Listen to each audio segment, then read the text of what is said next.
Afghans. The choice before you is, will you support our vision of a peaceful, equal, diverse, democratic Afghanistan, or the Taliban's vision, one that violates the UN Charter and the fundamental values that this Council claims to uphold? Right now, it's the Taliban who are defining the rules of the game, and the humanitarian organizations, the UN, and the international community are forced to play by their rules in order to negotiate modest concessions. It's ironic that while we have insisted that humanitarian aid can never be conditional, it's the Taliban who have imposed conditions on the work of the UN in humanitarian organizations by banning Afghan women from working in most sectors. And regrettably, the UN and humanitarian actors have complied.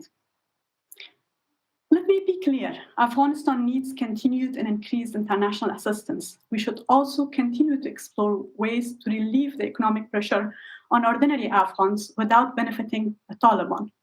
However, the situation in Afghanistan is not merely a humanitarian crisis.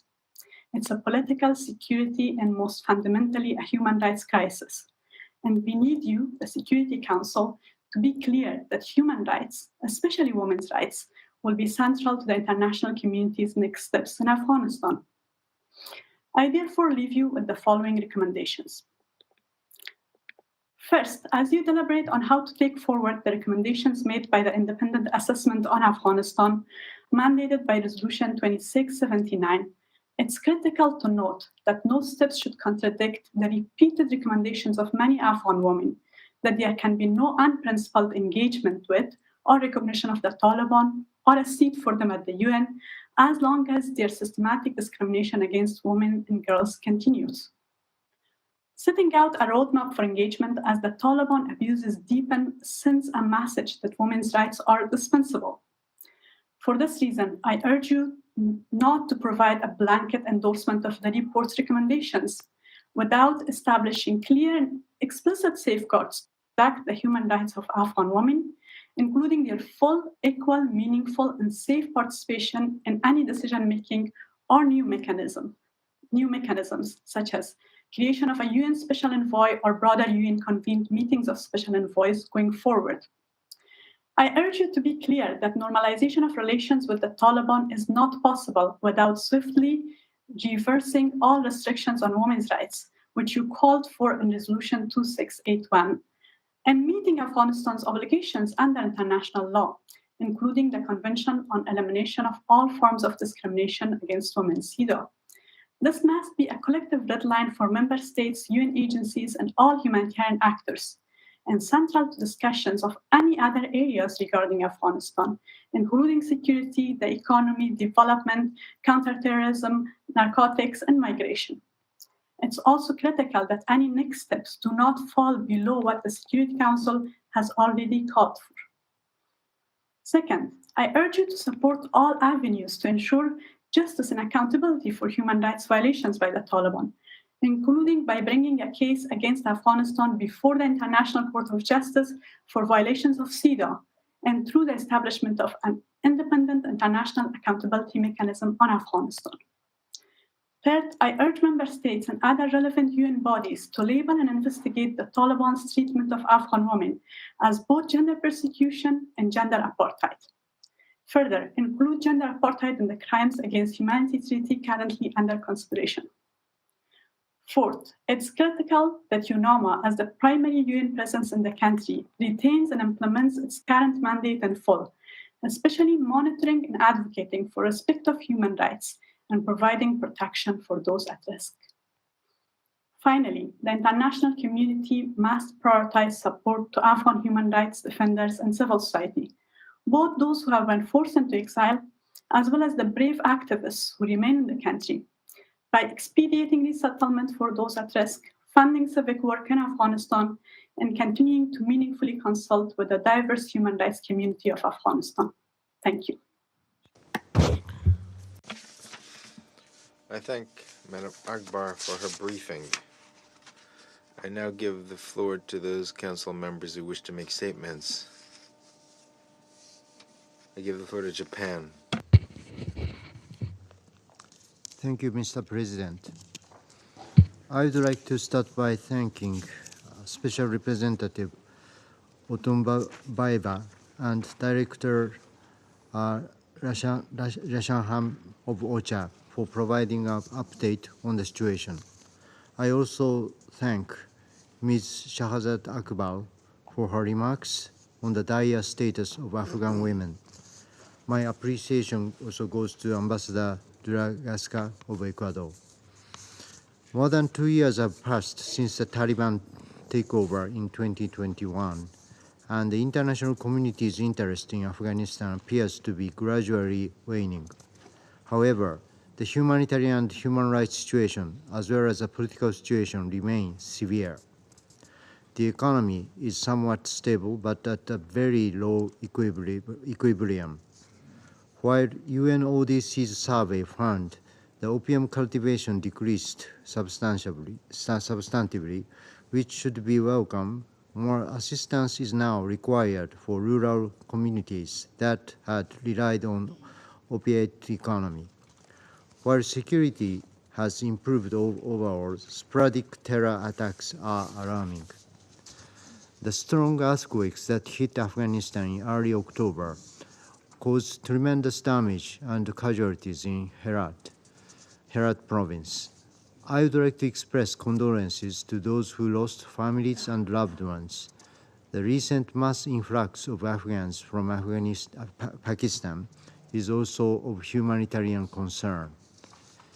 It goes without saying we remain highly concerned about the human rights situation of women and girls. Japan urges the Taliban to reverse its restrictions on the freedom of women and girls so that they can realize their full, equal, meaningful, and safe participation as called for in Resolution 2681. Mr. President, the international community should maintain and increase its commitment to Afghanistan. The people of the country need to be empowered through greater engagement and more international support. For Japan's part, our embassy in Kabul has continuously and directly urged the Taliban to remove its repressive policies, listen to the people's voices, and build a constructive relationship with the international community. At the same time, we have coordinated with the Taliban to make social and economic progress, and we have provided assistance for the Afghan people. As part of our efforts, Japan recently announced approximately $58.4 million of assistance, which will be provided mainly through UN agencies to support Afghan people who are facing a multifaceted humanitarian crisis. Mr. President, on this occasion, I would like to touch on the independent assessment, which was provided to the Council by Special Coordinator Cyril Riol in accordance with the Resolution 2679. Japan welcomes this comprehensive assessment, in particular its emphasis on engagement and the need to promote confidence building with the Taliban.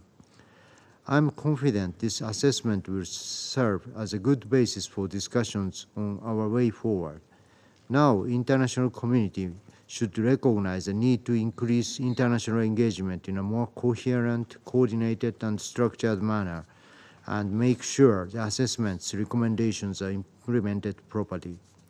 In this context, I welcome the Secretary General's expressed his intention in his latest report to convene the next Special Envoys meeting.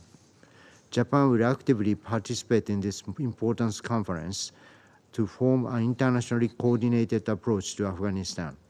We also believe the United Nations Special Envoy should be appointed to facilitate engage among relevant stakeholders as recommended in the independent assessment.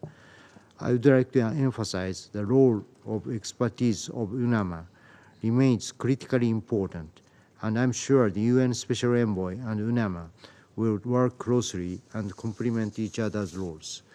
The Taliban's posture on this independent assessment is so important. I encourage SRSG and UNAMA to continue to communicate with the Taliban on this matter. The Japanese embassy in Kabul will also actively engage in communicating the spirit of the independent assessment. In conclusion, I stress Japan as a co-pen holder on this file, will continue to address this issue in order to see peace, stability, and prosperity for the people of Afghanistan. I thank you. I thank the representative of Japan for her statement, and I now give the floor to the representative of the United Arab Emirates. President, I thank Special Representative Otunbayeva for her invaluable briefing. And since this is our last meeting as co-pen holders on this file, allow me to also recognize your tireless commitment to Afghanistan and to its people and your steady leadership of UNAMA. I assure you the UAE will continue its strong support of your vital role and efforts in Afghanistan. And I also thank the briefers for their insightful remarks. Colleagues, in carrying out our responsibility for this file over the past year, alongside our partner Japan, we have worked to build and maintain Security Council unity. From our perspective, it is vital that this unity continues and that it coalesces around an international approach towards Afghanistan that works. It has been 2.5 years since the fall of Kabul. Afghan women and girls continue to face severe curtailment of their rights. For just one example, the recent UNAMA report on the response to sexual and gender-based violence documents how women that are victims of this violence are sent to prison because authorities say there are no other ways of protecting them.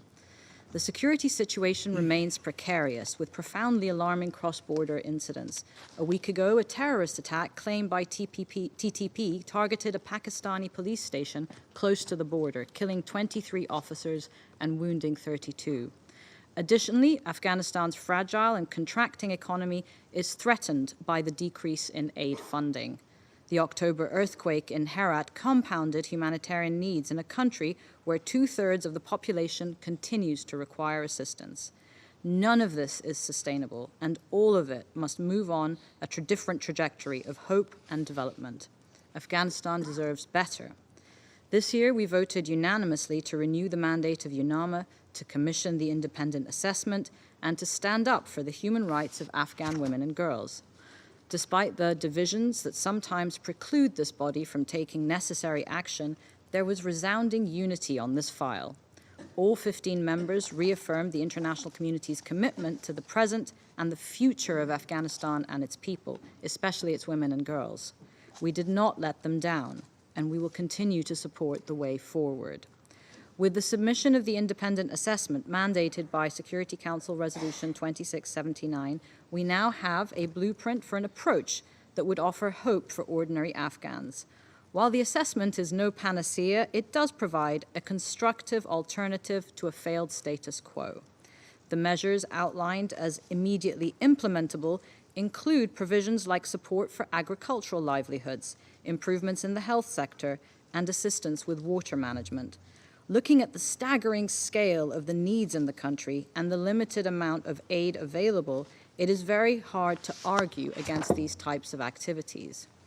While we fundamentally abhor and reject the restrictions imposed on women and girls, we are at the same time convinced that withholding assistance that is aimed at basic human needs runs counter to our commitment to Afghanistan and its people and to our humanitarian imperative.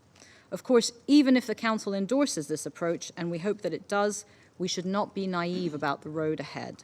This process will neither be easy nor quick, but the essence of the pathway outlined by the Special Coordinator is that it demonstrates what can be gained by both sides from mutual and principled engagement. We've just wrapped up COP28 in the UAE, and the conference highlighted as never before the interplay between climate and stability. The changing climate in Afghanistan does not only imperil its people, but has significant implications beyond its borders. The ongoing drought is diminishing agricultural yields, leading to disputes over access to water, keeping children away from school, and driving people away from their homes.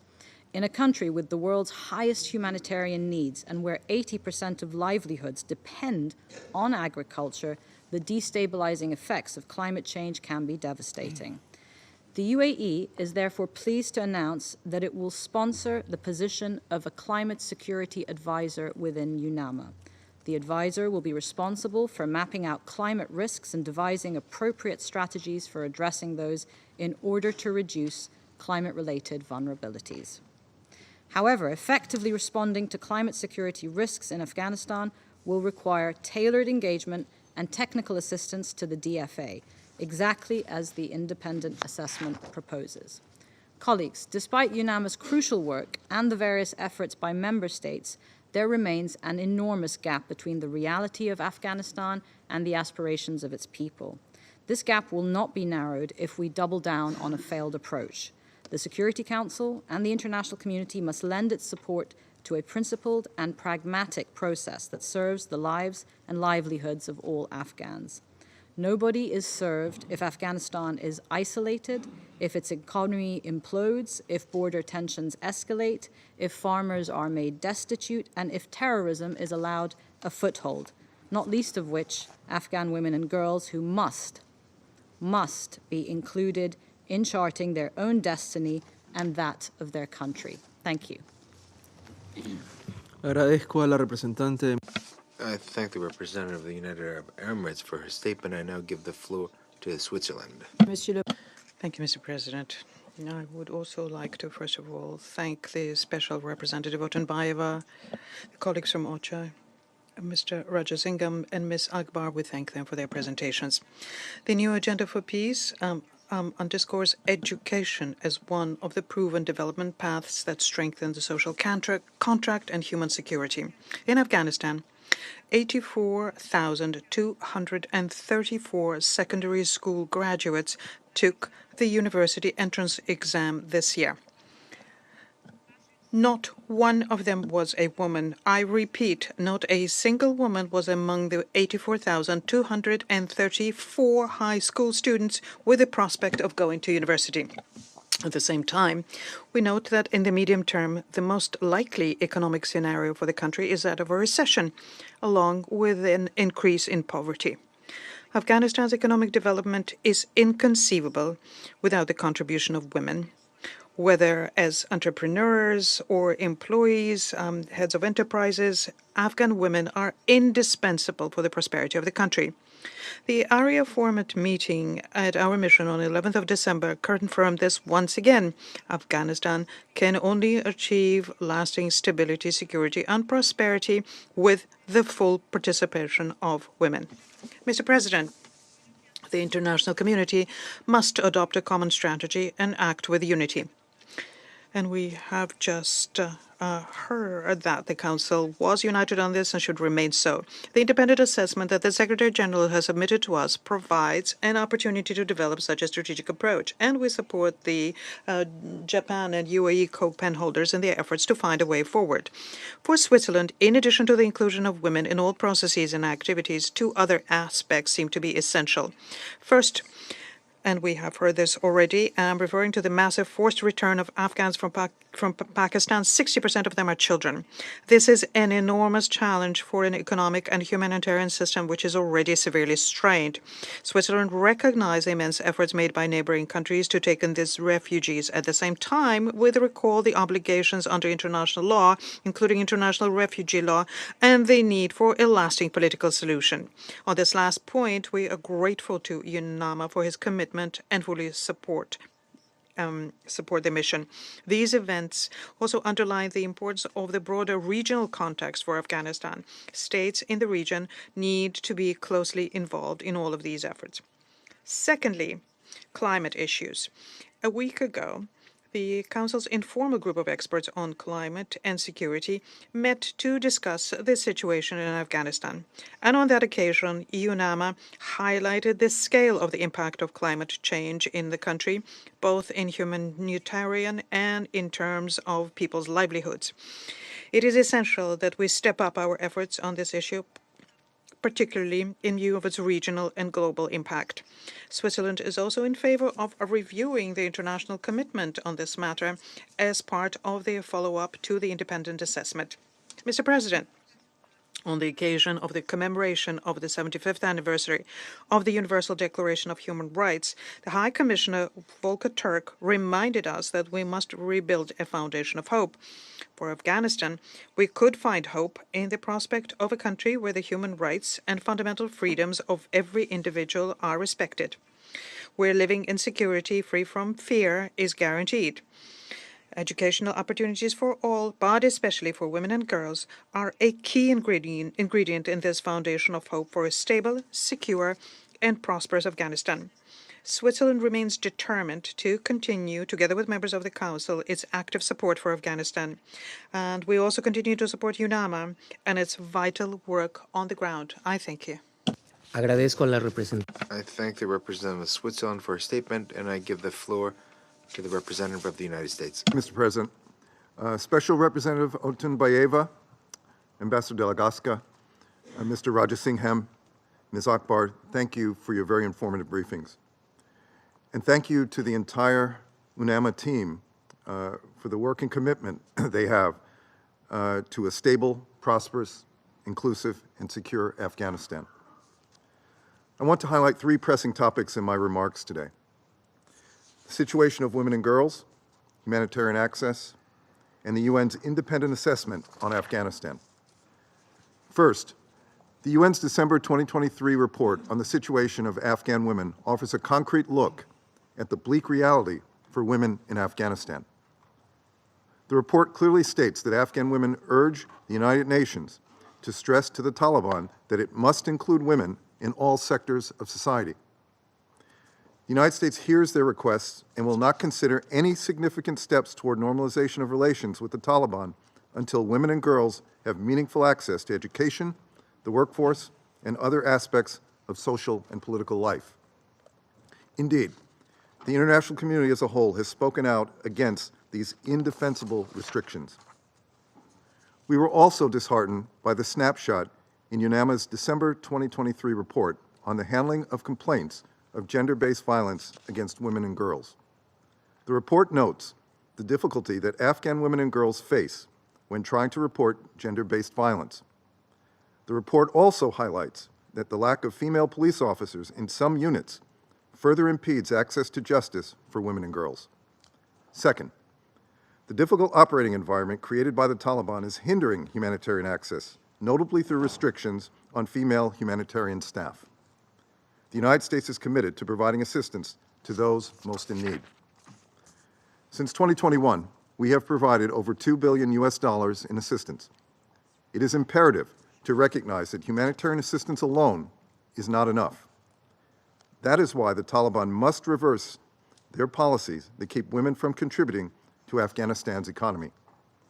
For our part, we will work with donors, multilateral development banks, and other partners to support sustainable interventions that create livelihood opportunities, including for Afghan women. Third, we welcome the UN's independent assessment on Afghanistan. We agree with the report's recommendations on appointing a UN Special Envoy and establishing an international contact group. The UN Special Envoy and the contact group will be important for the development of a roadmap that ensures Afghanistan meets its international obligations. They will also complement UNAMA's work to accomplish its mission of promoting peace and stability in Afghanistan. Mr. President, the Security Council must continue to work together to press the Taliban to reverse their destructive course. The Taliban must engage in serious dialogue with the Afghan people to support their aspirations, to put an end to human rights abuses, and to allow assistance to reach those in need. We look forward to continuing to work with Council members to advance our shared objectives in Afghanistan. Thank you, Mr. President. Agradezco al representante. I thank the United States for your statement. I give the floor to Albania. Thank you, Mr. President. I thank SRSG Otunbayeva, Director Rajasingham, Executive Director Akbar, and Ambassador Dominguez, as Chair of 1988 Committee, for their insightful presentations. The overall situation in Afghanistan continues to be a matter of grave concern that needs increased attention and action from the international community. For years, the people of Afghanistan have endured violence, discrimination, and deprivation of the most basic rights. Women and girls continue to be excluded and erased from public life. The Taliban have already institutionalized a large-scale and systematic gender-based discrimination and violence against women and girls. As a result, women and girls in Afghanistan are living under an apartheid regime. Ongoing extrajudicial killings, arbitrary arrests, detentions, torture and ill treatment of former government officials and members of the former Afghan National Defense and Security Forces remain deeply concerning. Cases of torture and inhumane treatment in detention centers, as well as human rights violations, remain largely unpunished. This culture of impunity is once again showing us the real face of the Taliban. They promise for a more inclusive and less repressive leadership and end up doing the exact opposite. We cannot turn a blind eye to the plight of the Afghan people who are enduring unimaginable hardships and uncertainty on a daily basis. It is essential to prioritize the protection of civilians, uphold human rights, and work towards addressing the root causes of the conflict by promoting inclusive and sustainable development in Afghanistan. Mr. President, the instability in Afghanistan has the potential to spill over into neighboring countries, further exacerbating regional tensions and insecurity. It is evident that the situation in Afghanistan is not a mere domestic issue, but one that has reverberating consequences for international peace and security. We expect that the de facto authorities manage, mitigate, and prevent threats to regional and global stability by taking all the necessary measures to prevent the use of Afghan soil for threats or attacks against any other countries, for planning and financing terrorist attacks, or for producing, selling, and trafficking illegal narcotics. Mr. President, Albania welcomed the independent assessment published several days ago. We must use this momentum to prioritize our efforts to achieve a secure, stable, prosperous, and inclusive Afghanistan, and discuss the strategic focus areas for addressing these priorities. Any progress or increased engagement with the de facto authorities must be linked to benchmarks grounded in human rights obligations, particularly in women's rights. All our efforts to address the overall humanitarian, human rights, and socioeconomic situation in Afghanistan will fall short if we fail to urgently address the dire situation of women and girls in the country. We must also support those on the ground who are working tirelessly to defend human rights and provide assistance to those in need. This includes funding of humanitarian aid, supporting grassroots organizations, and offering refuge to those who are in immediate danger. Mr. President, in light of these sobering realities, it is incumbent upon us to rally together and respond to the call for action.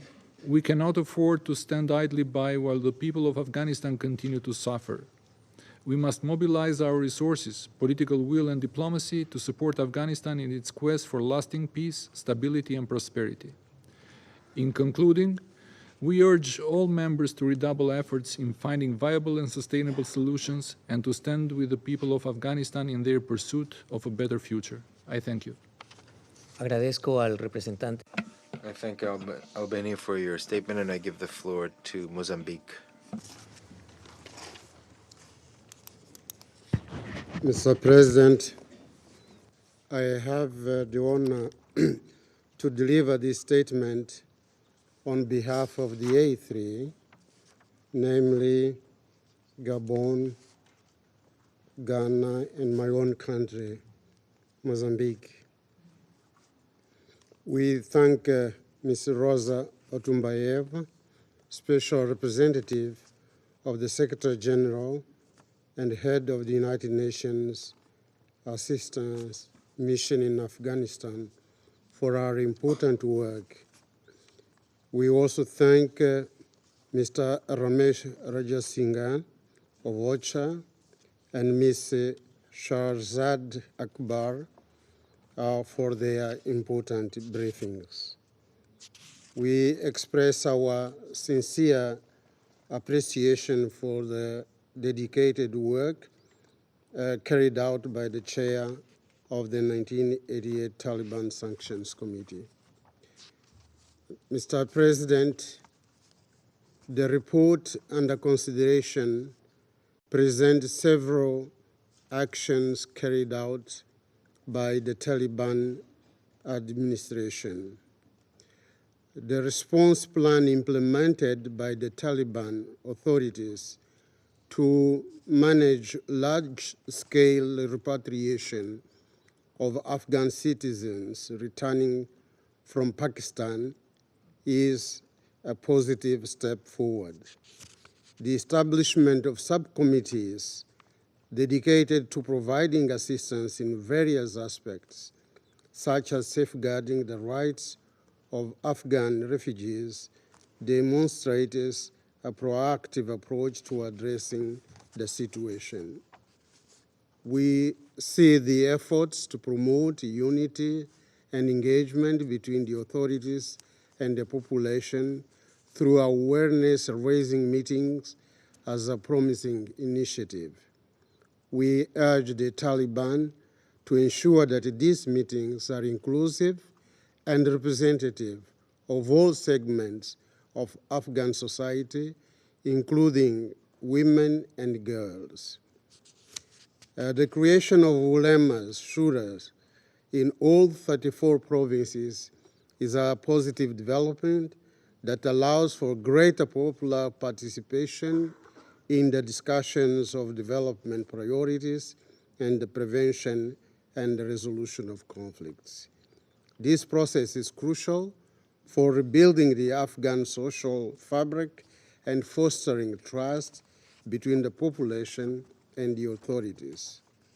We take note of the efforts by the Taliban officials to seek investments and enhance cooperation with neighboring countries. We encourage the Taliban authorities to continue these efforts and explore further opportunities for economic growth and development.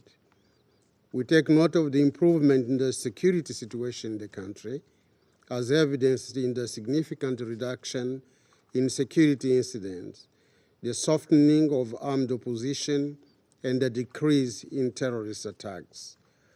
While there has been an improvement in the security situation in the country, we remain concerned about the protection of vulnerable groups, including United Nations personnel on the ground. It is crucial for the authorities to continue their efforts to combat terrorism and ensure the safety and security of all Afghan citizens. While recognizing the ongoing efforts to combat drugs and opium production, we urge the Taliban authorities to prioritize supporting farmers in transitioning to alternative crops for sustainable livelihoods. This transition will contribute to a long-term stability and prosperity for the Afghan communities. Mr. President, despite some constructive developments, we reiterate our deep concern regarding the restrictions imposed on women's participations in the country's political life. We therefore call for a system of governance that mirrors the diversity of the Afghan society and ensures the effective and equal participation of all citizens, including women and other minority groups. In this regard, we strongly condemn all policies or actions that discriminate against women and girls. We urge the Taliban to reverse the decrees that prevent women from accessing work and education. It is essential to empower women and girls and ensure their full participation in all spheres of Afghan society. We further urge the Afghan authorities to prioritize the well-being and safety of the Afghan people and allow Afghan women to contribute to humanitarian efforts. We welcome the engagement of neighboring countries, regional organizations, such as the Organization for Islamic Cooperation, in raising awareness among the Taliban government about the need to promote a more inclusive society. These collaborative efforts have the potential to contribute positively to the development and progress of Afghan society. Mr. President, the critical humanitarian situation aggravated by climate events demands urgent response to save millions of lives at risk. In this regard, we reiterate our call on the international community to renew their support and increase response activities.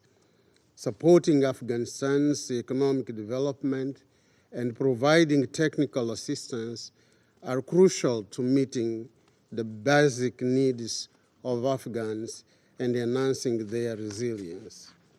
Accordingly, the A3 endorses the release of international financial assets of Afghanistan for the purpose of developing its economy for the benefit of the Afghan people. To conclude, Mr. President, we reiterate our appreciation for the work carried out by all the United Nations staff in Afghanistan under the leadership of the Special Representative, Ms. Rosa Otumbayeva, and by NGOs. We value UNAMA's engagement with the authorities and all relevant stakeholders to improve the general situation in the country. It is essential to raise awareness on issues related to governance, including human rights, and to work towards a more inclusive and prosperous Afghanistan. I thank you, Mr. President. Agradezco al representante de I thank Mozambique for your statement, and I give the floor to Malta. And I thank Special Representative Atambayeva and our briefers for their contributions today. We welcome the focus today on women in Afghanistan as the Taliban continue to enact more restrictive decrees to control every aspect of their lives. It has been 830 days since the Taliban banned Afghan girls from accessing and receiving secondary education. Out of the 84,000 high school graduates participating in Afghanistan's recent annual university entrance exam, none were female. Without access to education, the future of girls and young women is bleak, and they will continue to be more vulnerable to exploitation, forced marriage, domestic violence, and even suicide. Moreover, the Taliban's dissolution of various institutions and independent oversight mechanisms has further constrained the monitoring and reporting of grave violations against children. We reiterate our call on the Taliban to immediately and unconditionally reverse all policies and practices that restrict the human rights and fundamental freedoms of the Afghan population, especially of women and girls. We call on the immediate release of human rights defenders that have been arbitrarily arrested and detained. We deeply regret that there has been no commission of inquiry or fact-finding mission to assess violations against women's rights. Sanctions continue to be flouted. We support efforts by the international community to ensure accountability for all crimes committed. Moving forward, we welcome the performance-based roadmap proposed by the independent assessment. We reaffirm the need for clear, measurable, and time-bound benchmarks based on Afghanistan's universal treaty commitments, including CEDAW. We concur fully with the need to ensure Afghan women's full, equal, meaningful, and safe participation in leadership in all political fora. President, on the security dimension, we reiterate our concerns regarding the significant threat posed by Daesh-K, as well as contributing terrorist activities along the Afghanistan-Pakistan border. The TTP terrorist group emboldened by the Taliban's seizure of power, is exploiting its presence in Afghanistan to increase cross-border attacks into nearby Pakistani provinces, heightening tensions and threatening regional stability. Malta remains steadfast in its support to UNAMA and its personnel as they perform their duties and deliver on their mandate under difficult circumstances. The Taliban must engage with the mission in good faith, respect and adhere to Resolution 2681, and be accountable to the international community. Malta also commends UNAMA's continued cooperation with the UN Regional Center for Preventative Diplomacy for Central Asia. President, over the past 3 months, the extremely dire humanitarian situation has been exacerbated by the forced return of 428,000 Afghans from Pakistan, 80% of whom are women and children. The severe restrictions imposed on Afghan women working for CSOs and the UN has curtailed Afghan girls' and women's access to life-saving humanitarian assistance. We encourage international donors to step up their contributions and UN and humanitarian partners to continue delivering aid committed to principled humanitarianism. The European Union contributed this month an additional €25 million to the World Food Programme's operations in Afghanistan. This will help WFP deliver food assistance across the country. I conclude, President, by quoting Nobel laureate Malala Yousafzai, who just last week called for international solidarity with Afghan women by saying, "It took a bullet to my head for the world to stand with me. What will it take for the world to stand with girls in Afghanistan?" Thank you. Agradezco a la representante de Malta por su... I thank Malta for her statement, and I give the floor to France. Thank you very much, Mr. President. I thank the Special Representative Rosa Otunbayeva, as well as Ramesh Rajasingam and Madam Akbar for their briefings. France continues to be concerned by the situation in Afghanistan. France is following with great concern the deterioration of the humanitarian situation and the increased violations of human rights in Afghanistan, the result of the policy of the Taliban. France supported the creation of by the Human Rights Council in 2021 of the mandate of Special Rapporteur on the Human Rights in Afghanistan. Taliban regime continues segregation and violence against women as the very heart of their political identity. Women and girls were deprived of their right to education, eliminated from public, economic, and political life, deprived of the freedom of movement. France will never accept this policy of segregation. The consequences of these decisions on the physical and mental health of women in Afghanistan are unacceptable. The protection against sexual violence and gender-based violence is not guaranteed. The security situation also is a source of great concern, and France calls for stronger monitoring.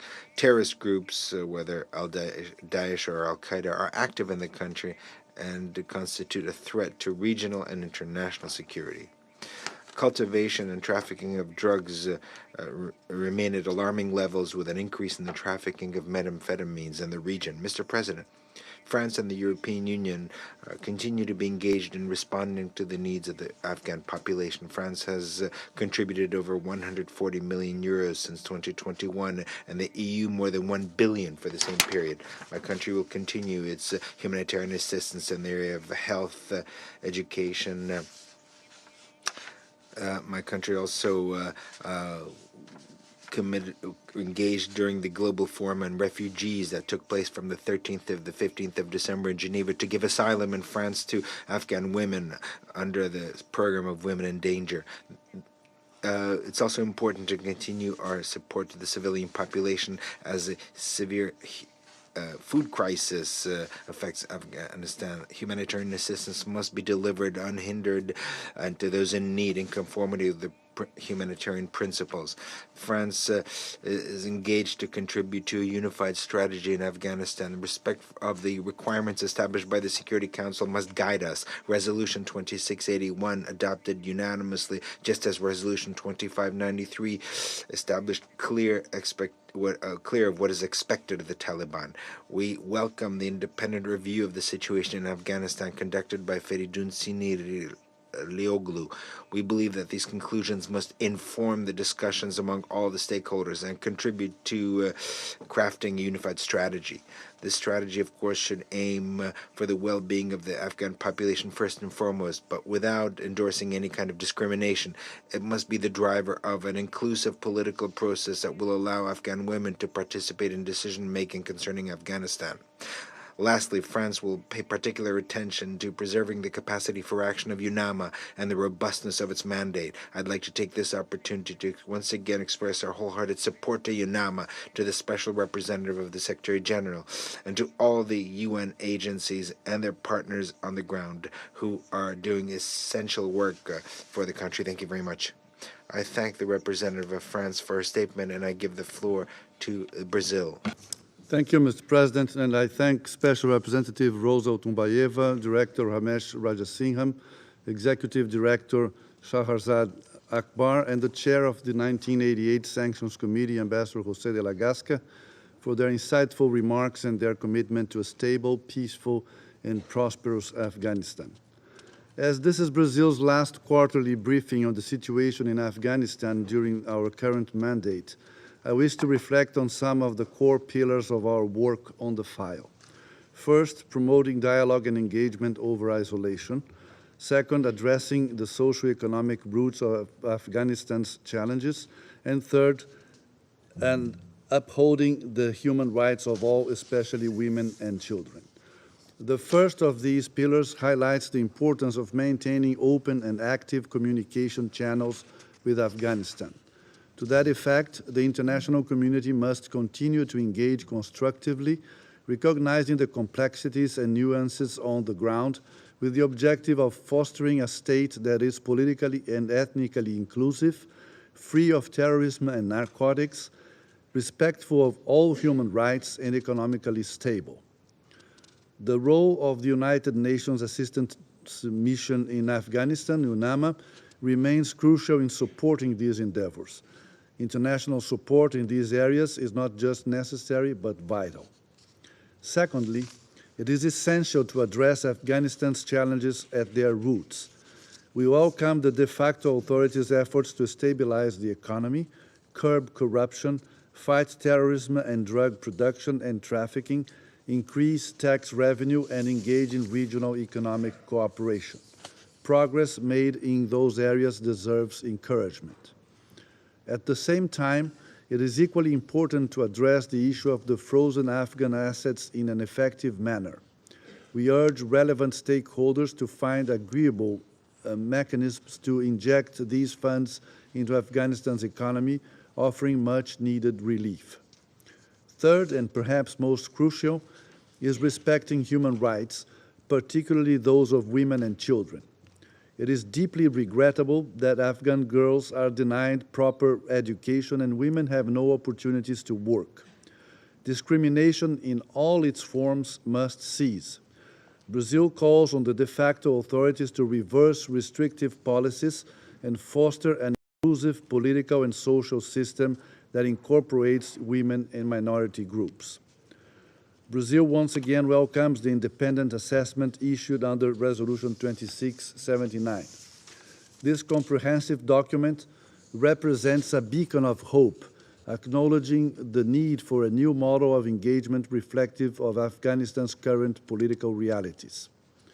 We also hope for a positive outcome in the ongoing negotiations to launch the process outlined in the independent assessment.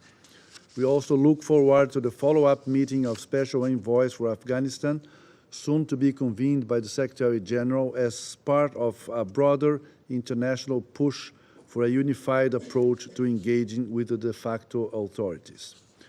Mr. President, I extend our gratitude to Japan and the UAE for their active role as the Council's pen holders on the Afghan file throughout the year. I commend the Secretariat, the Special Representative, the UNAMA team, United Nations agencies, and various humanitarian and civil society organizations for their tireless efforts, which remain instrumental in addressing the challenges faced by the Afghan people. Brazil will continue to follow these developments closely, including from the chair of the Peacebuilding Commission next year, recognizing that a stable, peaceful, and prosperous Afghanistan can yield far-reaching benefits to peace and stability in its region. Finally, we reaffirm our solidarity with the Afghan people, and especially Afghan women and children, and stand ready to support efforts ensuring their safety, security, and well-being. Thank you. Agradezco al representante de Brasil por... I thank Brazil for your statement. I give the floor to China. Mr. President, I thank Special Representative Altambayeva and all other briefers for their briefings. As the year draws to a close, a year-end stock-taking of the Afghan issue will help us sum up experience and lessons learned and get next year off to a good start. Over the past year, the Afghan interim government has governed actively, the economy has seen some recovery, and the domestic situation has been generally stable. Yet, Afghanistan is still faced with severe humanitarian and livelihood crises. Problems such as the protection of the rights and interests of women and girls and the threat of terrorist forces, among others, remain pronounced. The UN, regional organizations, and Afghanistan's neighbors have maintained their attention on the situation in the country. The Council has considered the Afghan issue regularly, and the Secretary General has appointed a special coordinator for an independent assessment of the situation in the country. However, the efforts of the international community have yet to produce notable results. To address the multiple challenges facing Afghanistan and effectively help the Afghan people get out of their plight, we need to step up reflection and input and take a more flexible and practical approach towards integrated and systematic solutions. I wish to make 4 points. First, help Afghanistan respond to the humanitarian crisis. At present, over 3 million Afghan children are malnourished, and over 10 million people there do not know where the next meal is. Winter is here, and the Afghan humanitarian disaster will get even worse. We once again call upon the international community to act immediately by stepping up humanitarian aid to Afghanistan, bringing warmth and hope to the Afghan people, and not letting ordinary Afghans become victims of political considerations.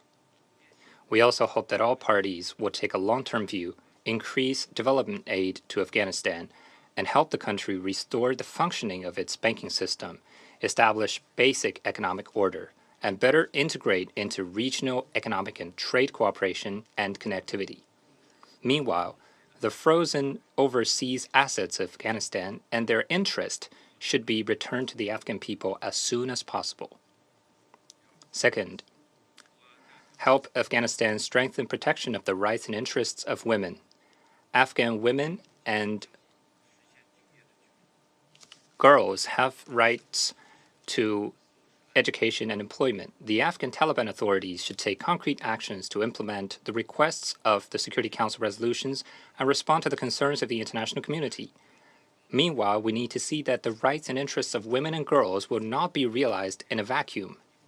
The international community should support Afghanistan with its peaceful reconstruction and economic recovery so as to create more enabling conditions for guaranteeing the rights and interests of women and girls. We should refuse to oversimplify the issue into absolutes and still less instrumentalize or weaponize it.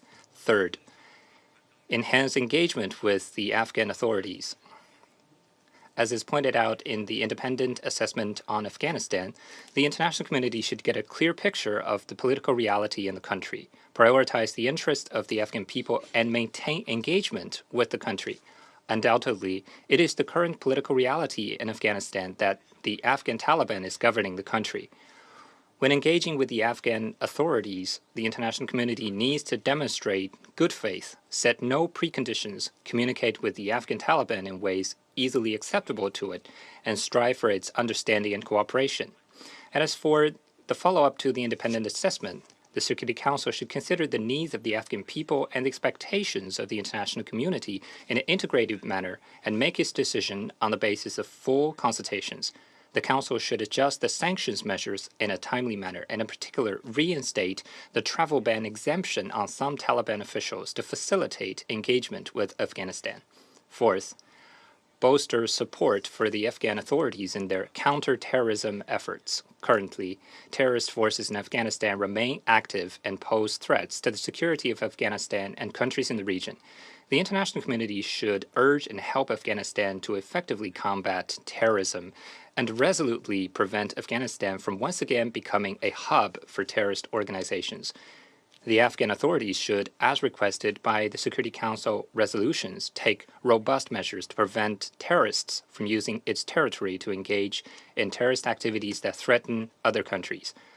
According to UNODC reports, the area of poppy cultivation in the country dropped by 95% following the drug ban. This deserves full recognition. The international community should provide Afghanistan with targeted support, such as alternative cultivation and drug rehabilitation, among others. Mr. President, as Afghanistan's neighbor, China has always actively supported its peaceful development and taken concrete actions to help the Afghan people and ease their suffering. We stand ready to continue our active participation in coordination and cooperation with Afghanistan under frameworks such as the Coordination and Cooperation Mechanism among Neighbors of Afghanistan, the SCO, and the China Central Asia Cooperation Mechanism. Continue our support for the work of UNAMA and the positive role of the UN, and work with regional countries in the international community at large to help Afghanistan get out of the plight and achieve lasting peace and stability at an early date. Thank you, President. Agradezco al representante. I thank China for your statement. I now give the floor to the United Kingdom. Thank you, President. Let me join others in thanking SRSG, Otunbayeva, and our other briefers for their important remarks today. President, the United Kingdom remains gravely concerned at the continued curtailment of human rights and fundamental freedoms in Afghanistan, particularly for women and girls. This, along with ongoing reports of arbitrary arrests and detentions, is in clear violation of the international commitments that all states must adhere to. We echo UNAMA's recommendation that the international community should maintain its multilateral advocacy on women's rights and gender equality. The UK is, of course, a firm supporter of these values, and we will continue to raise them at every opportunity. Since UNAMA's last briefing to the Council, Herat was struck by successive devastating earthquakes. In response, the UK has provided around $4 million in emergency support to those affected, including a further $13 million to support Afghans across the country during the winter months. We have also committed $23.5 million to the International Organization for Migration to support vulnerable, undocumented Afghans returning to the country. President, it's been over 2 years now since the Taliban took power in Afghanistan. As the independent assessment on Afghanistan concluded, our shared goal should be an Afghanistan that is at peace with its people, its neighbours, and the international community. It's our view that the independent assessment outlines the architecture and mechanisms that are needed to achieve this. For our part, the United Kingdom is fully committed to finding a constructive way forward. In the absence of a coherent international strategy to date, it is the responsibility of this Council to seize the momentum provided by this report. We look forward to continuing to work constructively with international partners and the full range of Afghan stakeholders in our shared endeavour towards improving the lives of all Afghans. Thank you. Agradezco al representante. I thank the United Kingdom for your statement, and I now give the floor to the Russian Federation. Mr. President, We would like to thank the Special Representative of the Secretary General, Head of the United Nations Assistance Mission Afghanistan, Ms. Otunbayeva, the Director of Coordination of OCHA, Mr. Rajasingham, for the assessment of the situation in Afghanistan. Russian Federation supports UNAMA's work under your leadership within the framework of the tasks that the mission is entrusted with. We note that Kabul is interested in developing contacts with you, and we welcome UN's commitment to maintaining its presence and providing the assistance needed to the people of Afghanistan. We listened very closely to the statement made by the chair of the Security Council 1988 Sanctions Committee on the Taliban movement, the PR of Ecuador, Mr. José de la Gasque, and to the representative of the civil society, Ms. Shahrazad Akbar. And we are glad to see that regional representatives will also will speak during the discussion today. We took note of Secretary General's report on Afghanistan and would like to point out the following. Over 2.5 years, the Taliban are in power. Despite what was said by Western colleagues about their possible collapse, Afghanistan endured. Under unprecedented unilateral sanctions and humanitarian crisis, the country did not slide into yet another civil war and did not become a black hole.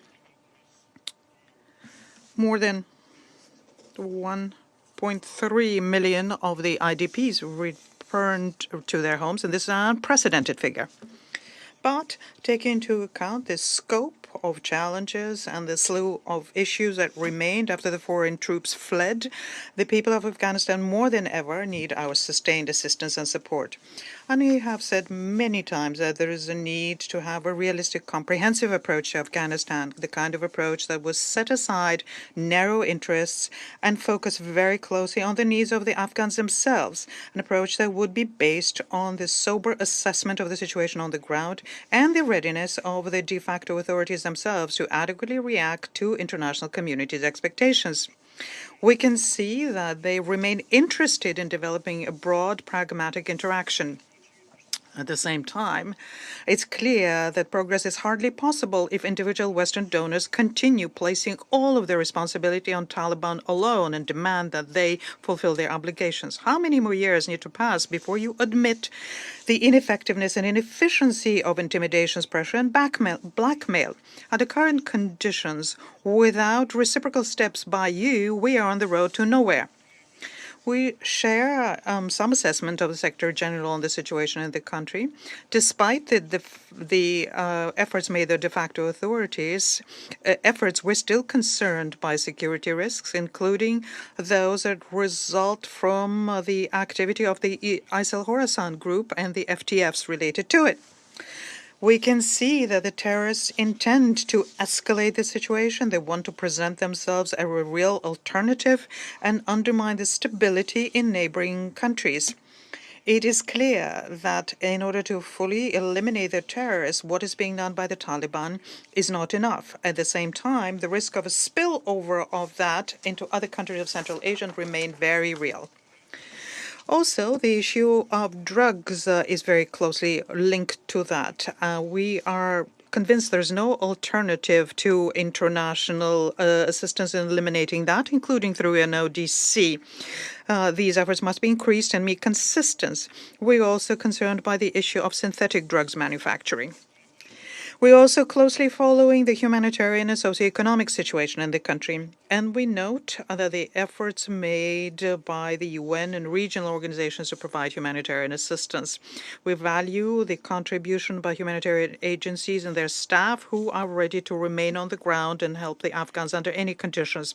But it is clear that this is not enough. What is needed here is the rejection of politicizing the humanitarian assistance, defreezing of assets, and broader cooperation with a view to subsequent economic recovery. We continue also witnessing the evolving situation in the area of the rights of all Afghans, including the universal rights of women and girls to education and work. We take note of the statements by the de facto authorities and we expect that this issue will be resolved in short order. Yet another imperative here is a forming of a truly inclusive government with the participation of all ethnic and political groups in the country, and we expect to see advances here very soon. Mr. President, the Russian Federation fully supports the right and the desire of the Afghan people to live in peace and stability. The order and peace in the region depends on this. But building such a lasting and sustainable peace is impossible without painstaking practical interaction with de facto authorities on a wide range of issues. There is no alternative to this. It is our view that such a comprehensive approach will determine to what extent UNAMA will be able to discharge its tasks. And in this regard, we welcome the efforts made by the Special Coordinator, Feridun Sinirologlu, to prepare an independent assessment report on Afghanistan, including the fact that he emphasized a comprehensive dialogue with de facto authorities on the basis of an across-the-board approach to all of the urgent issues. The extent to which this will be coordinated and smooth will determine how quickly it will be possible to break the deadlock in the current situation and subsequent international reintegration of Afghanistan. We're happy to see that many ideas in the report echo the approach taken on by the regional actors to the settlement in the country, including the ones which were voiced by members of the Moscow format. In conclusion, I would like to thank UAE and Japan for their tireless efforts as informal penholders of the Afghanistan dossier in the Security Council. I thank you. Agradezco al I thank the representative of the Russian Federation.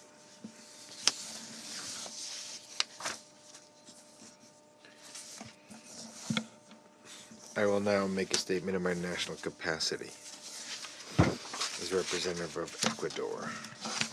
I'm grateful for the briefing by the Special Representative Rosa Tumbaeva and by the representative of OCHA and by Madam Shahzad Bar, Executive Director of Rawada, of the Civil Society Organization. My delegation would like to confirm our support for the work of UNAMA and the mandate contained in Resolution 2678, which we consider robust and comprehensive, and we will support its renewal in upcoming March. We take note of the report of the Secretary General on the situation in Afghanistan and its implications for peace and international peace and security. Its contents coincides with the report presented by the Special Coordinator of the Independent Review on Afghanistan last November. Now, referring to these reports, my delegation would like to express our concerns on the following aspects. How fragile the Afghan economic system is, which has exacerbated poverty, unemployment, and underemployment. The continuation of practices that violate human rights, such as extrajudicial executions, arbitrary detentions, public corporal punishment, persecution, and censorship of the media. The persistence of security risks for the civilian population due to this illegal circulation of weapons, munitions, and explosives, as well as due to the terrorist attacks attributed to the Islamic State of the Levant and Khorasan.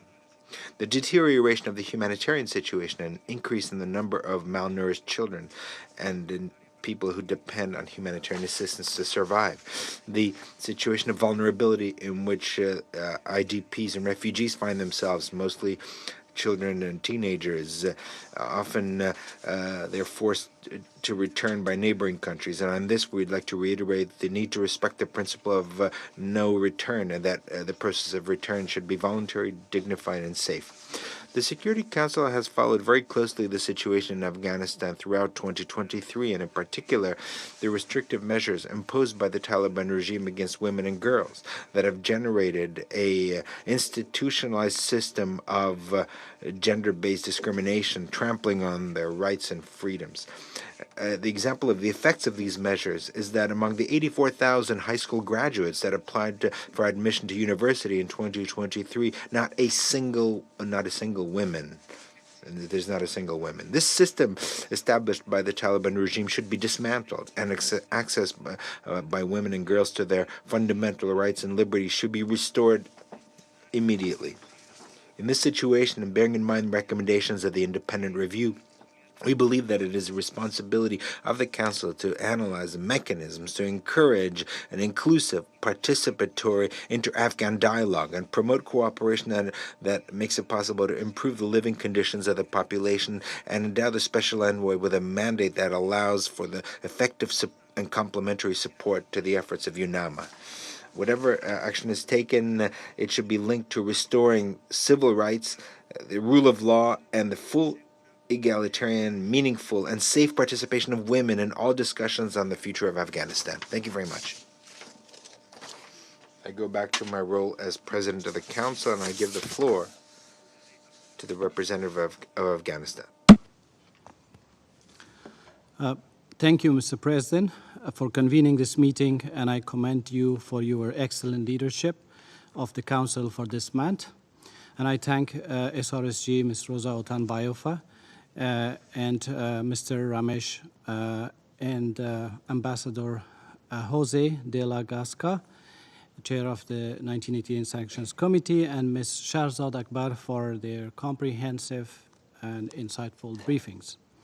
I thank the previous speakers for reaffirming their commitments to continue supporting the fundamental human rights of the people of Afghanistan, particularly women and girls, and for their ongoing efforts to help bring about real peace based on the will of the people in a stable, secure, and united Afghanistan.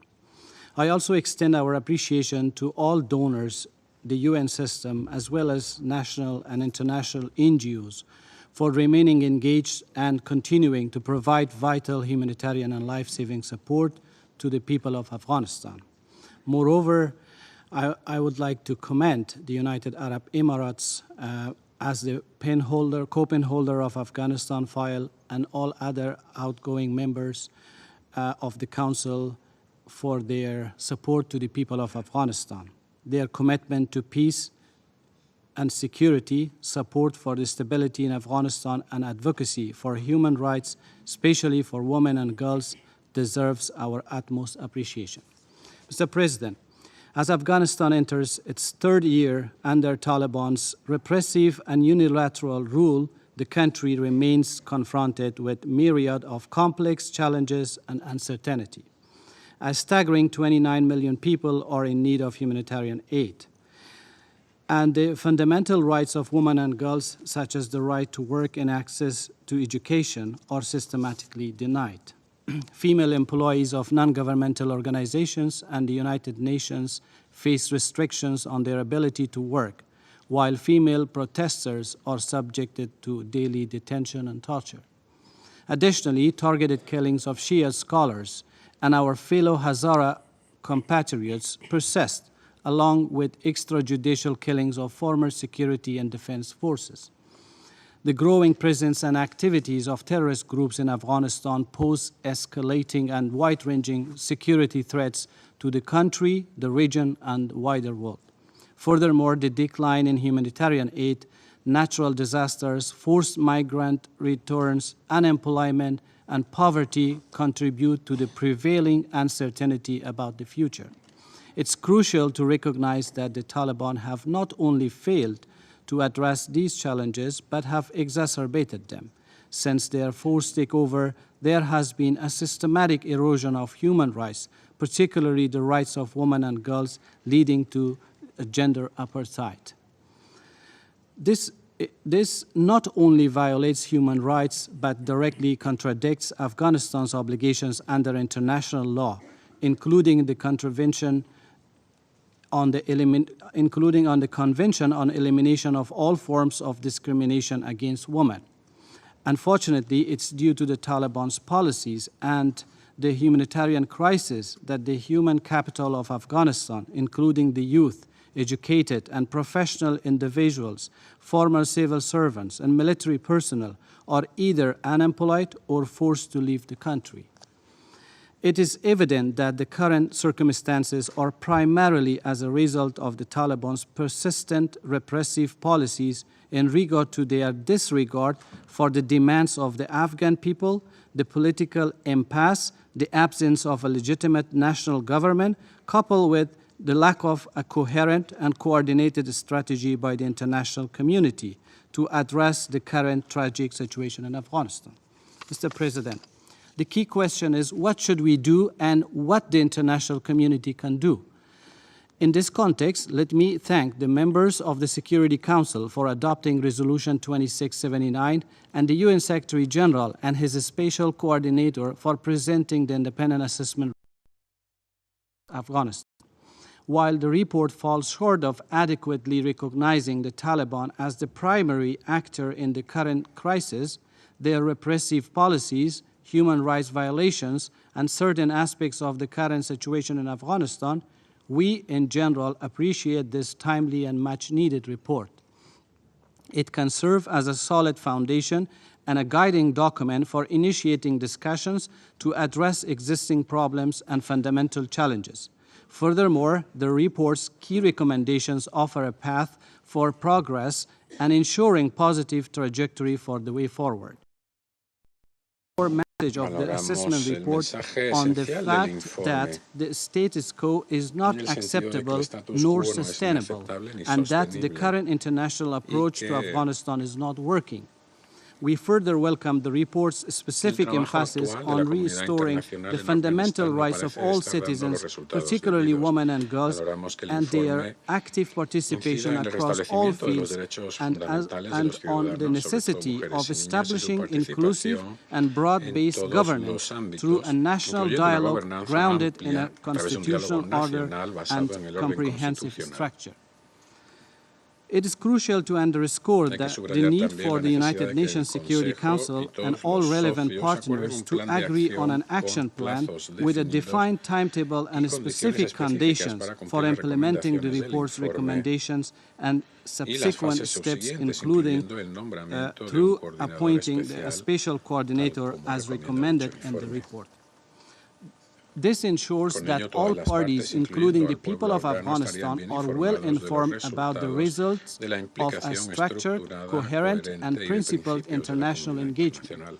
A clear understanding of the outcome and commitments from all sides is essential for fostering transparency and accountability. It's crucial to ensure the active and meaningful participation and contribution of Afghan women and girls in all discussions related to the implementation of the assessment report. No compromises should be made concerning their fundamental rights, freedoms, and involvement in relevant mechanisms and processes. I also wish to emphasize the importance of maintaining the conditionality of recommendations and a clear and benchmark implementation process. Otherwise, serious and existing concerns about the prospects of further relaxation and normalization efforts with the Taliban without observable changes or reversals in their policies and actions will not only remain but also grow stronger. These concerns have been expressed in open letters by representatives of diverse Afghans, including women activists and civil society groups. We recommend that their comments be attentively heard and thoughtfully considered in the subsequent steps of the implementation report, recognizing the valuable prospects of women and society representatives. Mr. President, I would like to remind this Council that the international community about increasing calls by the Afghan people for rejecting any form of normalization with the Taliban regime that fails to respect human rights and international norms, and to remain focused on finding a solution that results in the formation of a truly inclusive, broad-based, and legitimate administration that is able to reflect the will and national aspirations of the people of Afghanistan. The path forward should be shaped by the voices of all Afghans, reflecting the country's rich diversity and the shared desire for peace and prosperity.